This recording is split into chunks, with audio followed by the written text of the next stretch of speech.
Hello, dear students. Welcome to Hybrid Learning. New day, another new video. So, today, the topic that we are going to talk about is physical and chemical changes. So, let's get started. So, in our nature, there are different kinds of matter, right? So, the matters interact, and as a result of which, different kind of changes takes place. The major two changes that we are looking into here today is physical and chemical change. So let us understand how do we identify physical and chemical change? Okay, what are those physical and chemical changes? Let us see some examples of it. Let's get started then. So the first topic is physical change. So in physical change, the change in the substance is usually in its physical properties. So let's talk about freezing of water. So now we have ice cubes in our refrigerator. When I take it out and keep it outside for some times, we can see that the ice cubes turn into water. Now again, if I take the same water and put it again in the freezer, I'll get back the ice cubes. So what can we see? We can see that we can get back the products from where we have started. As a result of which, these kind of changes are also known as reversible changes. Reversible means we get back the substance from where we have started from. Okay. Similarly, we can see boiling of water. So when I boil the water, it becomes steam, right? From the steam, I can recover back my boiling water. So in these kind of changes, no new substances are formed. Whatever substance was there, we get back the original substance. Now the next change is the chemical change. What happens in chemical change? Usually in these kind of changes, a new product is formed, which is completely different from the product that which we have started. So let's talk about combustion reaction. So combustion reaction is a reaction in which it reacts with oxygen, any kind of substance which reacts with oxygen. So after it reacts, it will produce a completely different substance. Second of all, rusting. So when does rusting takes place? Let's talk about iron, right? Because iron is the substance in which rusting occurs. So when I keep iron in exposed to water and moisture, it will create a layer of iron oxide on top of it, which is usually called rusting. Now, once we get to rusting, it is very difficult to get back the original substance. So we can understand that these changes are completely permanent and irreversible. What do we mean by irreversible? That means we cannot get back the original substance. Okay. Now the chemical changes cannot be reversed by changing or altering any other experimental factors.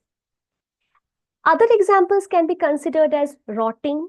Okay, now suppose if any fruit is getting rotted. So what will happen?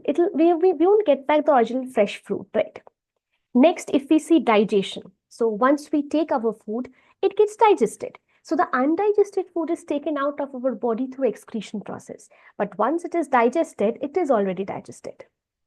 So we can classify and we can particularly find the differences between these two types of changes. So in physical change, no new substance is formed. In chemical change, new substance is formed.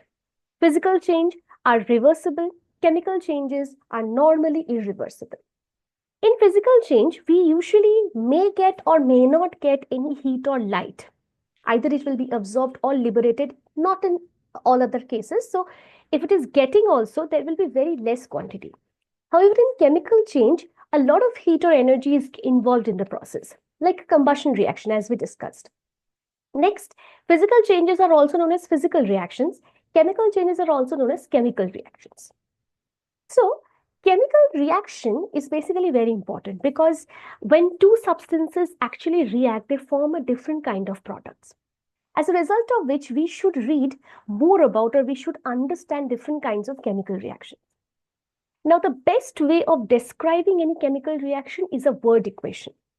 Okay, in word equation, we are not going to use any kind of chemical formula. We are simply going to define the reaction based on the reactants and products. So if you see this example here, potassium hydroxide plus sulfuric acid gives potassium sulfate and water. So this arrow, did you see? Okay, so here these two are the reactants and these two are the products. Now this arrow is between them. Now, suppose if there is any type of condition which is used to facilitate this reaction, so we can put it above this arrow. Suppose if there is some factor, suppose I used heat, suppose I use electricity in order to complete the process, then I will write it before the arrow. So this is how I'm going to explain a word equation simply by using the word, not the chemical formulas. Now, suppose let us see an example of it. So this is a methane molecule, this is an oxygen molecule. So if you see, this is a methane molecule, CH4. This is two oxygen molecules. So this is one oxygen molecule, this is one oxygen molecule. So these two are my reactants, obviously. The reactants are those substances which will take part in the chemical reaction. They are the starting substances. Now, I have given the arrow. Now, above the arrow, I have used this sign. This implies that we have used heat in this process. Now, on the right-hand side, we get carbon dioxide, that is CO2, and two water molecules, H2O. This is one and this is the other one, right? So this is two water molecules. So these two are my products. So this is a complete word equation. So this diagram, if you see the diagram very carefully, what do we understand from here? See, the total number of carbon here, how many carbons are there? This is only one carbon atom. Now, if you see on the right-hand side, how many carbon atoms are there? Only one. Now, let's talk about oxygen. So, 1, 2, 3, 4. So, on the reactant side, there are 4 oxygen. And if you see on the product side, 1, 2, 3, 4. Okay, it's the same. Now, let's talk about hydrogen. 1, 2, 3, 4. Right? Now, here also, if I look 1, 2, 3, 4. There is also 4 oxygen atoms. So, what did we understand from here? If you see the atoms on both sides of the reaction, product side and the reactant side are the same. Now, from here, we talk about the law of conservation of mass. Whenever any reaction takes place, the total number of atoms in the reactant side and in the product side will always be the same. This is very, very important because this law is applicable for all the chemical reactions from now till the time you are studying any chemical reaction, because this law cannot be violated. This is called law of conservation of mass. The masses of the atoms participating in the reactant and the product has to be equal. I hope you understood all the topic. If you have any doubt, don't forget to leave a comment and subscribe us for more. Like the video if you like it.